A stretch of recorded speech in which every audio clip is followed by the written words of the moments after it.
Come sta il Veneto dal punto di vista economico? Me lo chiede sempre qualcuno, in ogni occasione. Dice, ma l'Italia va male, ma il Veneto va male anche lui. Il Veneto sta convergendo nel 2012, è andato verso il livello italiano, anche se la disoccupazione magari, parlo spannometricamente, è sul 7%, è sempre molto meno del 10,8 su base nazionale italiana, cioè poco più della metà, quasi la metà.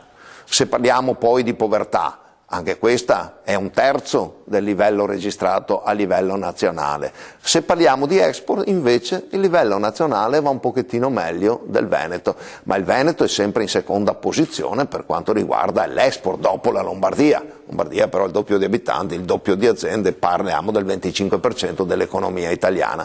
Quindi per certe cose, per alcuni dati, anche sul PIL, il Veneto quando cresce, cresce un po' più del livello nazionale, quando cala, cala un po' meno, quasi sempre, ci sono state anche delle eccezioni. E allora come sta andando? Sta andando male, perché non si sta facendo quello che è necessario. Bisogna dare credito alle aziende, bisogna badare più all'occupazione che all'inflazione, bisogna fare quelle infrastrutture che sono necessarie, bisogna dare fiato ai consumi, perché altrimenti anche il Veneto, nonostante lo abbia detto che è un po' meglio del livello nazionale, anche lui arriverà al punto di essere in media con il resto della nazione, il che sarà peggio per noi, ma peggio anche per il resto d'Italia, perché per molti anni, con disappunto di tanti anche veneti, è stata la locomotiva di questo paese e ancora adesso, ripeto, ha condizioni buone per tirare le sue aziende. Sono aziende sane, forti, qualcuna ha migliorato, si è robustita, qualcuna ha chiuso,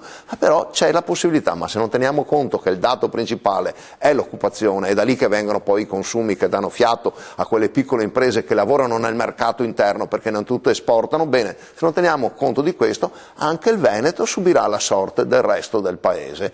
Non è che sia molto lontano, come dicevo, è anche lui in difficoltà, ma meno del resto del paese. Allora, per fare in maniera che si possa crescere ancora, bisogna dar fiato ai consumi, fare in maniera che la gente consumi come?